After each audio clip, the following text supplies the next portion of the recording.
recording.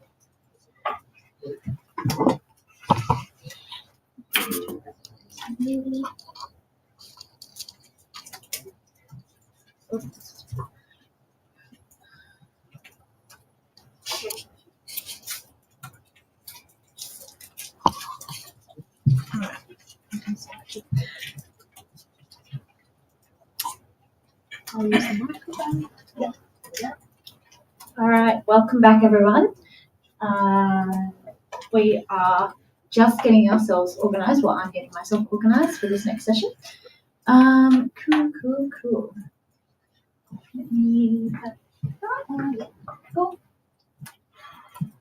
Okay, great. Awesome. All right, so let me double check everything online. Oh yeah, I need to share my screen with the online participants. That would be good. Everyone needs to see. Okay, last thing. Okay, now we're ready. You would be amazed if you had to deal with the technology that we deal with. It's always a lot to set up. So thanks everyone. I hope you enjoyed the reimbursement session and managed to catch up on the content that we missed last time because of the storms.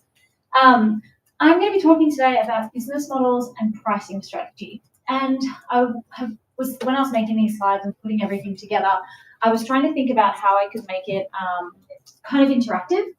And then yesterday, when all of you pitched, I realized that there seems to be a trend here in Japan where you map out your business models really nicely. And I've never seen it, I think for every Japanese pitch, I've seen that classic kind of business model slide where you really you map out who you're selling your product to, and it's going into a hospital, and then there's reimbursement. And so I wanted to give you an opportunity to reflect with each other and think about your business models and talk to the group. But I will get to that soon. So I'm going to I'll run through some content, and I just realized, do you need the closed captions on the screen? Does anyone need them? No? You're okay without the closed captions for people in the room? People online get to have the closed captions, but if you need them, log on to Interpretify. They will be there for you. But anyway, so I wanted to run through some content about business models, and then we'll do a little activity in the middle to kind of break up this session. And then we will do the last little bit on pricing strategy as well. And I'll give you some classic kind of pricing strategy models, and then talk a little bit about some cool tools that I found to really think about your pricing strategy, because I think things get quite complex when we get into pricing strategy, and there's a lot of work that needs to be done in terms of diving into spreadsheets, having all the numbers in front of you. So it's kind of not the thing we can do in this particular session, but I can give you the tools to do that. So if anyone does have questions throughout, please put your hand up. Always do my best to answer them. And anyone online, please just drop questions into the chat. I think Mario will keep an eye on that and let me know if anything comes up. So starting with business models, I'm assuming you've all had beautiful business models in your pitches yesterday. So you generally know what these are. So these essentially, and I'll try not to stand in your way. Maybe I should stand on the other side. Oh no, it does follow me. Okay, cool. So business models. Essentially, it's the mechanism that outlines how you're going to make money. It is your model for generating revenue. It includes obviously the pricing models, the sales channels, and a lot of the elements like customer acquisition costs and sales strategy. But essentially, it's how you plan to make money. And it's really important to think about in the early days, even if you feel you are super new and just getting started with your business, just building your prototype. But it's important to think about your business model now and to start to identify what that looks like for you so that you can validate that as you go. Because it explains what you will sell and what you will do as a company, but also how you intend to get that product to market. And it will really set that pathway for you. And then it also will contribute to the kind of expenses that you will face. So if you do plan to have a business model that has to sell directly to hospitals, you will need a sales team that understands procurement process as well. Versus if you are a direct-to-consumer product, your pathway is a little bit different. So essentially, it sets you up for the building expectations around how you plan to turn a profit. And so some of the essential components, and this is not everything, but I think some of the key things on my slides have moved because I put them on to Google. Anyway, sorry, this is what happens when you translate from PowerPoint to Google Slides. Some things move around in your pitch, and this is why we do PDFs when we submit our pitches. But anyway, so some of the components that I think when you start to think about your business model that are really important is your value proposition. So yesterday when we were running the session and giving all the pitch feedback, I'll try to speak slowly as well. Sorry, I tend to ramble. We were talking about some of the benefits and those compelling reasons why your product is going to be better than what's already out there. So is it time saving? Is it more efficient than what is already available on the market? Does it have better accuracy rates? Does it reduce risk for hospitals or providers?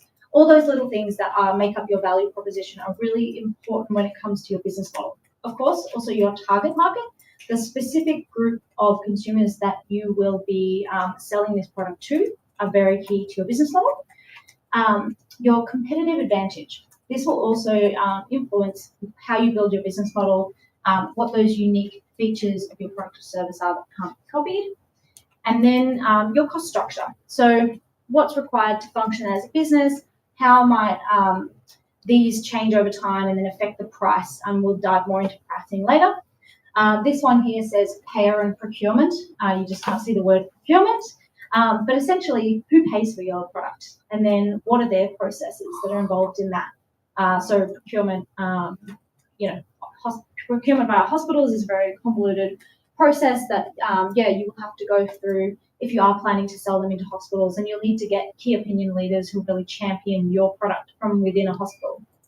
Furthermore, obviously, revenue streams are really important to consider, but there are multiple ways that you could possibly generate, not just selling your product first, but perhaps licensing IP. We often see startups figure out multiple revenue streams within the one product.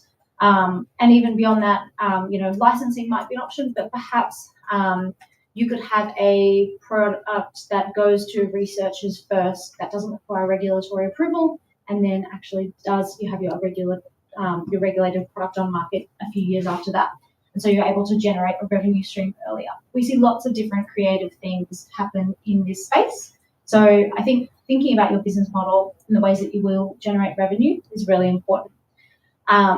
Revenue model, so generating that income, not only the streams and the number of streams, but then that model that does generate income. And then lastly, the key metrics. So how do you actually measure success? But that comes later when you're on market and you are generating revenue. So I'm going to run through some classic business models. You'll have seen these in your everyday life. And then what I would like you to do is we'll do that activity afterwards. But the classic business models that we see, and I'm talking beyond healthcare, we tend to see a subscription model. This is a pretty common one these days. So there is a recurring payment that is made by a customer on a regular basis for a product or service. And this is essentially really nice because it's predictable revenue streams. Sometimes you're locked into a subscription for 12 months. It might be on a month-to-month basis. But some examples of this are, your streaming platforms, Netflix, Spotify, things like that.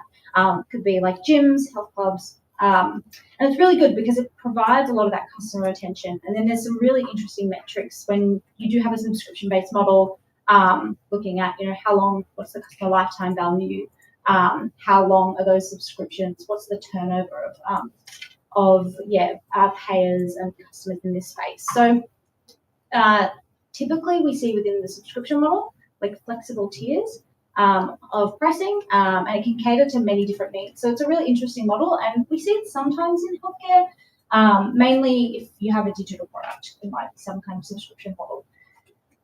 A bundling model. So a bundling model is interesting in that essentially it's where a group of products are combined together at a discounted price.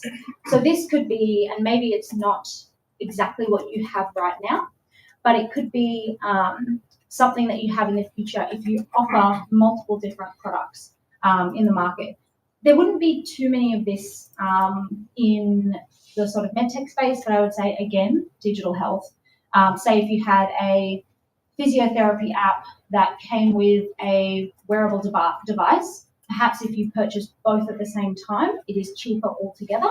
Whereas if you purchased just the wearable, it maybe comes at a higher price. So by bundling those two things together, they're actually providing more value to the customer. And so that's a revenue stream where you're kind of providing more value for the person who will use it, and therefore it's more attractive. And yeah, this is used to sort of get your product out there. It's a really great way to capture a little bit more market share. Obviously that takes time, but a good example is Adobe. So if anyone here uses any of the Adobe Suite products, you can buy one of them, like Photoshop, or you can save a lot of money and buy all of them for maybe like $100 a month versus $50 for one. So you buy 10 products for just a little bit more money. The next one is a freemium. So similar to subscription models, often they will start as like a freemium business model. So like Spotify or like YouTube Premium or YouTube, and then there's YouTube Premium. You'll have that free access, but with limitations, or free access with ads, which maybe people don't want. And so again, we don't necessarily see this too much in healthcare, but perhaps again in that digital space where it might be a SaaS platform that clinicians could use, maybe a clinician note-taking system, right? And clinicians can have, up to 4 hours of notes taken for free every month. But if they want a full access to 20 notes, 20 hours worth of note-taking, they need to pay for more. So essentially you're figuring out what are the really valuable premium features of your product and putting them behind a paywall. So that you can then encourage people to really commit to purchasing your product, but you give them a little teaser at the start. And I think this is a really good growth strategy for anyone in the digital space because it helps you gain access to users, to user data that you can then sell to and try and upgrade into your more premium features. But I think there's a tricky part with this particular business model is that companies really need to spend a lot of time in the data and figure out what is what's that secret ingredient that will make people want to switch. So for example, I have had Spotify since it launched, I wasn't the first user, but like after a year of Spotify coming out, I've paid for it ever since. And I would never switch because where would I get my music from? Like I'm like locked in. Because all of my liked songs, my albums are in there. So like that model, like I would never want to have ads in my Spotify. I would never want to change platforms. It's just too hard now. I'm locked in for life. So that's a really interesting model in that they've curated that space where there's a really premium experience. I've built my own music personality on there and I don't want to let it go now. I have clicked, so I don't need to press that button. So now we're getting into more of the business models that we see a lot in medical devices. So the razor and blade model is typically where we see there's two parts to a product. There's an initial investment, often a low cost piece of equipment, typically some kind of like hardware, something physical. And this is used as kind of like bait to draw in a customer. So if you think about when you buy a razor, you buy the razor part, this part. You buy this part first, and then you might get 2 or 3 of the blades that come with it, right? But then the blades get blunt, and so you then replace the blades. What happens here is the blades are more expensive than the handle itself. So you end up spending more money on the blades over time. And that's a reoccurring revenue for your company. And you've put a higher margin on the consumable part, which is the blades. So people keep the handle and then they just keep purchasing blades over time. And they kind of commit to that one piece of hardware and then replacing that element. And we typically see this might be used in hospitals where it might be like a point of care device that comes with a cartridge that is replaced. And so the medical device company might sell that point of care test, but they have to then have a consumable that is used and replaced all the time and those consumables, they could come at a high cost or a low cost, depending on what your product is. But essentially, you've hooked your customer with that physical point of care device, and then there's that consumable element. And so this essentially locks people in to using your product, and you're part of their system, part of the way that they work. And changing becomes, it's a bit of a challenge. And so razors are a really great example of the razor and blade model. But we also see it done the opposite way.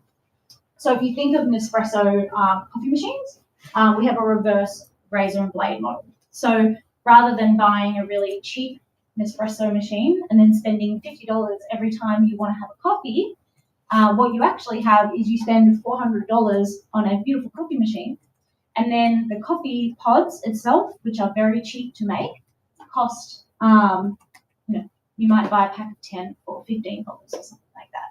And so Nespresso make a really nice, they have a really low margin in terms of the accessory and make a good amount of profit from that reoccurring revenue that they get from selling their coffee pods. And only Nespresso coffee pods fit into Nespresso machines and things like that. So you're quite committed to using that particular type of coffee. And so again, this would be one that we'd see in the healthcare space where, again, might be some kind of like cartridge, some usable, consumable component of a device that is then replaced quite frequently. It's very cheap to make, and that part just gets discarded. That's typically, we see that a lot in healthcare. So the product to service model, this one is really where you are purchasing the desired results instead of purchasing a physical product. So then there's some kind of equipment that is used to provide that result. So this is your classic, Uber is where we're purchasing service. There's a car involved, but the car actually is just the means to get the service. And so this one really focuses on outcomes. And I'm not sure if anyone in the room would have a sort of product service based business model. I think thinking of all your companies, not sure if anyone is in this space. But essentially, a lot of the work in this space is done on contracts, and so there's often ongoing maintenance. You have people committed. There's a lot of support, and then upgrades where you want to have further results. And so I thought an interesting example could also be like cosmetic injectables. So you might have your beautician or your plastic surgeon, and you want the particular service, which is beauty therapy to enhance your lips or something. But you don't actually think about what product they are injecting you with. It's just the means to get the service. So that's the product to service model. This one is another typical one we might see in healthcare. So the leasing model. This often happens when there is a large piece of capital-based equipment that a company owns, and so a seller might lease this product to its customer. So think about, majority of hospitals won't actually own X-ray machines. They will lease those X-ray machines because there's a large upkeep of those machines. There's a lot of responsibility for maintaining them. If they break, they need someone quickly to fix them. But a hospital probably doesn't have a team of X-ray mechanics just waiting around for the X-ray machines to break. So they lease those machines from a company, and then as a customer, they would pay a regular fee for all of the machines. And there's even a market for financing particular leasing fees for large medical equipment. And so this, we see this used for a lot of that capital equipment that does require a big injection of money to purchase or to do an initial setup fee, and then there's a regular recurring payment that allows a little bit of flexibility, but really access to high value medical equipment without the need for hundreds of thousands of dollars, which could then otherwise go elsewhere in healthcare. And then franchise. So franchises, again, probably not too much in healthcare, but it's an interesting, just another business model to throw into the mix, essentially where, someone is granting you access to use their brand and to the right to operate the business under a system that they have built that works. So if you think of like McDonald's, it's a franchise. So there are fees involved with setting up the franchise, getting access to the rights to run that particular business. And yeah, there are a couple of these in healthcare, but really this would be sort of direct to consumer health and well-being brands that exist. I think there's a couple in Australia that do like kind of physio, tailored gym things. But essentially it's proven success, and so you're accessing that and receiving ongoing support to run that business and be a part of that brand. So distribution models. This is also another one where the company is essentially responsible for taking manufactured goods and then distributing them to market.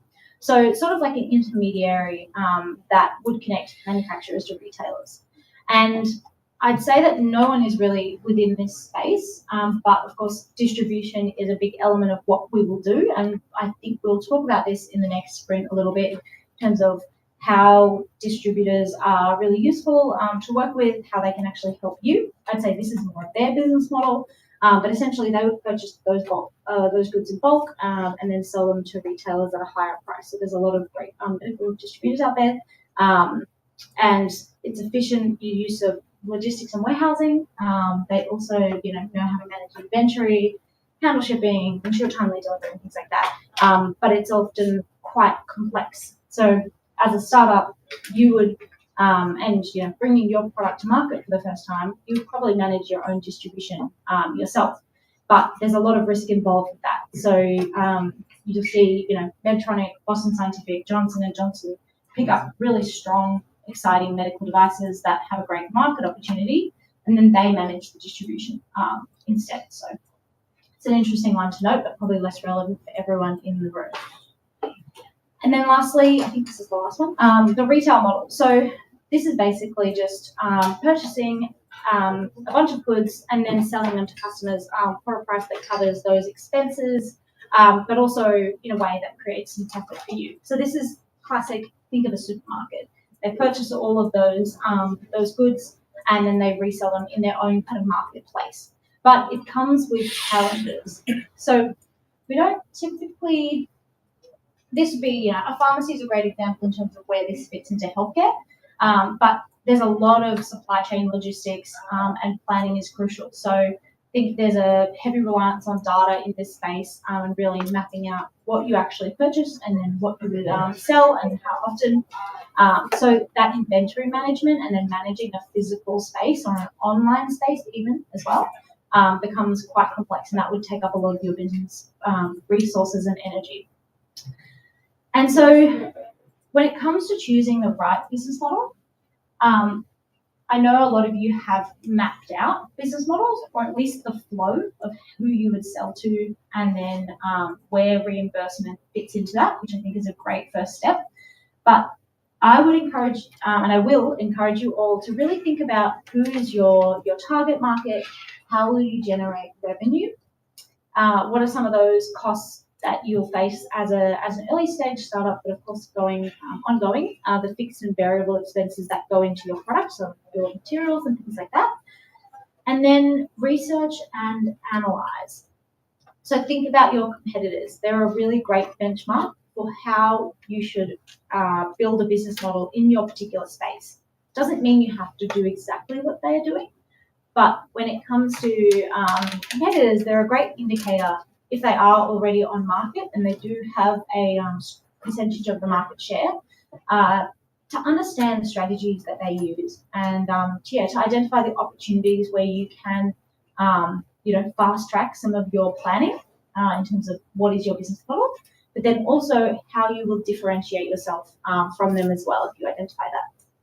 And then I would advise you evaluate and adapt your business model over time. So of course, today we will look at your business models and select which ones we think are the best for the scope of your operations and what you're planning to do today.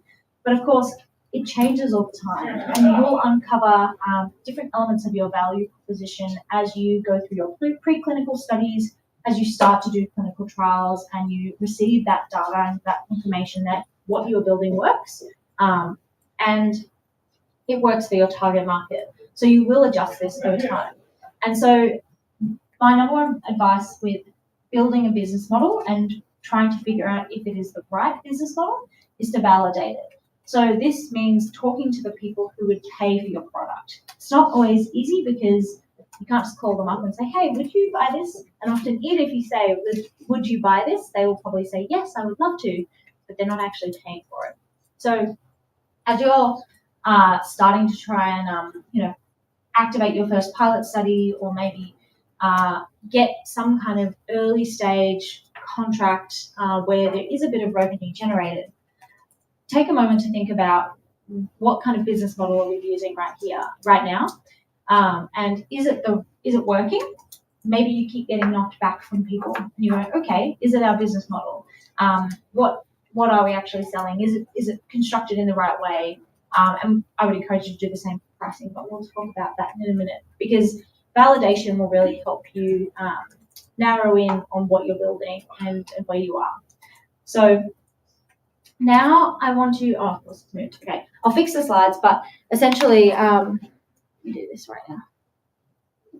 There we go. So, we're going to do an activity because you all came along yesterday with really great business models. And so I want to give you an opportunity to work together in small groups where you'll grab those business models that are from your pitch decks.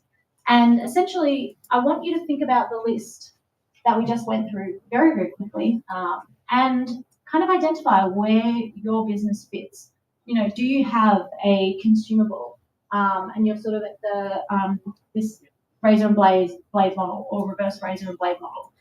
Or are you actually selling kind of more a service-based product? So you're in here. Do you have something that has a large capital component that is more in this space? So will you be leasing a medical device? What business model fits you? And if it's not on the list and you feel like it's a little bit outside of that, or you haven't mapped out your business model just yet, that is fine. We can spend this moment to try and create one. So if you haven't done it yet. So what I would like you to do is first organize yourselves into groups of 3. So maybe we'll go 3 here, 3 there, 3, and then maybe we can have a group of, maybe we can do 4. And open up your pitch decks from yesterday and go to your business model page. And then go through with your group and see if you can identify which business model is each person in your group. Does that make sense? And I'm going to kind of pop around the room and speak to some teams. And for people online, you'll have to do this activity on your own. I'm sorry, we don't have breakout rooms in Interprofab.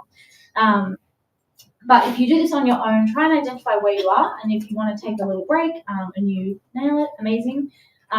Or you can skip ahead to the reflection questions that we will look at in a minute, which is really thinking about, is this the right model for your company? Is there multiple revenue stream opportunities in here? Is there something you're missing? And just for fun, would any other business models work for your company? So talk amongst your groups. I'm going to jump around the room and see how we go. Does everyone have their pitch decks with them? I mean, on your computers? Yeah, I'm assuming you do. Cool. Great. If not, Mara might be able to print some business models out, but let's see how we go. And we'll take 15 minutes and then we'll kind of come back as a group and we might reflect. And if anyone online would like to put their hand up and share their business model with us and talk us through it, we can do a bit of a live case study. So message in the chat if you would like to talk about your business model online. We'll take 15 minutes and then we'll kind of come back and chat. Sweet. Cool. So groups of 3. You 3 are together here. So you're exploring your business models together. Do a 3, 4, and then we'll do another 4 here. Cool. All right.